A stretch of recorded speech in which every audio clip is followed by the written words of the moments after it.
Welcome back to Dr. Ray's Learning Minute, Episode 9. I am Dr. Ray, and today we leave the frozen ruins of Stalingrad behind and move to the windswept beaches of France. Today's topic, D-Day, the largest amphibious invasion in human history, and the moment that began the liberation of Western Europe from Nazi control.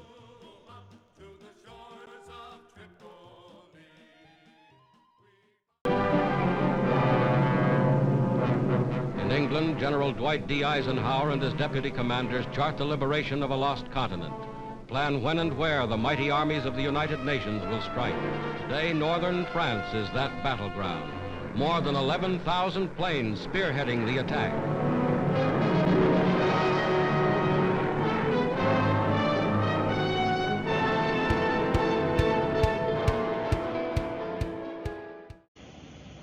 By early 1944, the Allies knew that winning the war meant defeating Nazi Germany on its own soil. The Soviet Union was pushing westward, but Stalin demanded more. He wanted the Americans and British to open the second front in Western Europe. For months, Allied leaders planned a daring operation to land hundreds of thousands of troops along the northern coast of France. The operation was codenamed Operation Overlord. The goal was simple, but almost impossibly difficult. Break through Hitler's Atlantic Wall defenses and establish a foothold for the Allied armies. The chosen date was June 5th, 1944, but bad weather delayed the assault by 24 hours. Finally, in the early hours of June 6, 1944, the invasion begins. June 6, 1944, D-Day. Allied troops land on the windswept beaches of Normandy. The invasion of Germany's fortress Europe begins. Most of the American soldiers are green. June 6 is their baptism by fire. The American 29th Division lands at Omaha Beach. They are under heavy fire, but they push off the beach. They will keep pushing until they reach Saint-Lô. Many of the German soldiers are veterans. June 6 means another day under fire.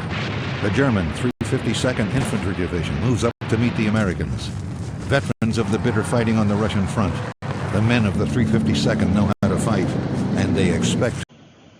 The plan was a massive air, land, and sea attack. Airborne troops would drop behind enemy lines the night before, capturing key bridges and cutting off German reinforcements. Naval forces, nearly 7,000 ships, would transport and support the landing troops.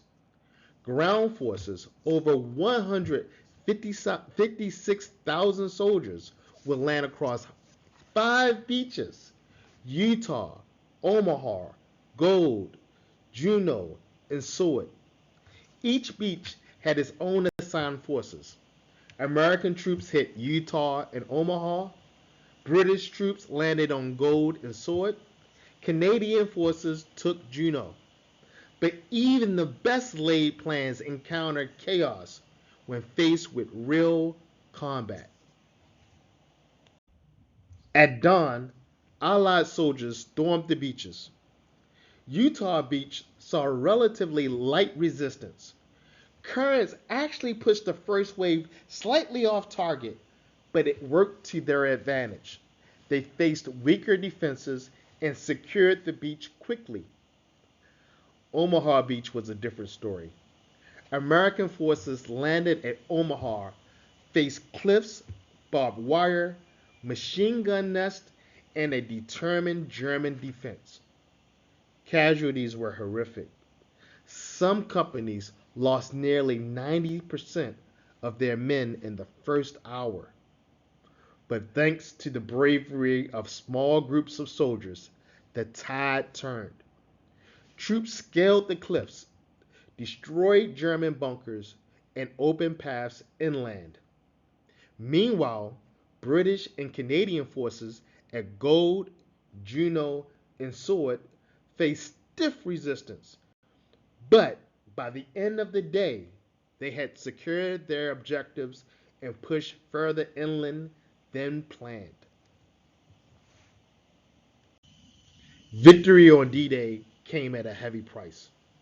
On June 6 alone, Allied casualties totaled around 10,000, including more than 4,000 confirmed dead. German casualties were similarly high, though exact numbers remain unclear. The human cost was staggering, but the strategic gain was monumental. The Allies had a secure foothold in France.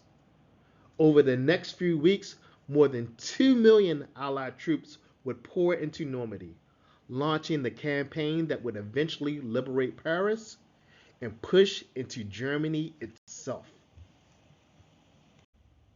So why was D-Day so important? First, it broke through Hitler's Atlantic defenses and opened a Western front, forcing Germany to fight a two-front war it could not sustain. Second, it signaled to the occupied peoples of Europe that liberation was possible and coming. Third, it demonstrated the power of Allied cooperation. Americans, British, Canadians, Free French forces, and others worked together in one of the most complex military operations ever attempted. D-Day was not just about military might.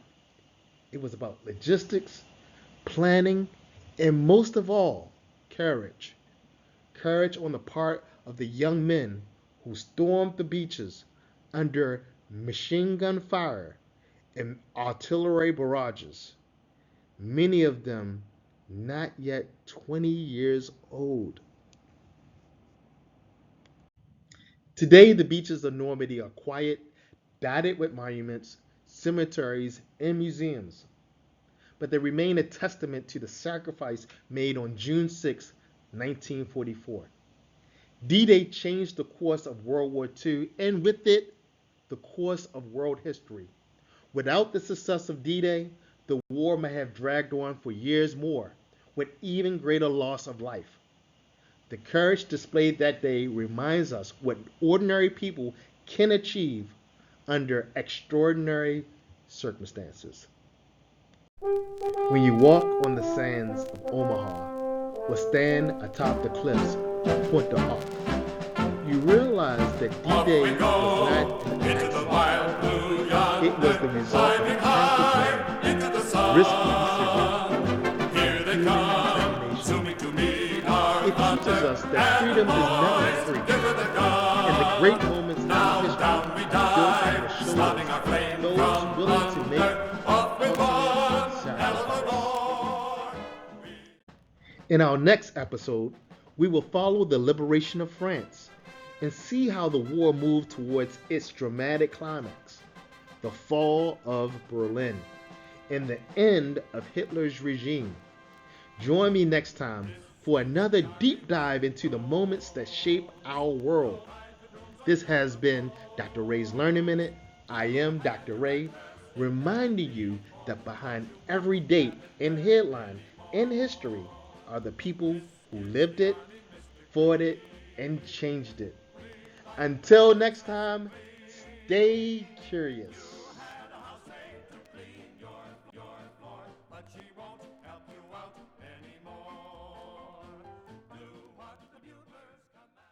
Thank you.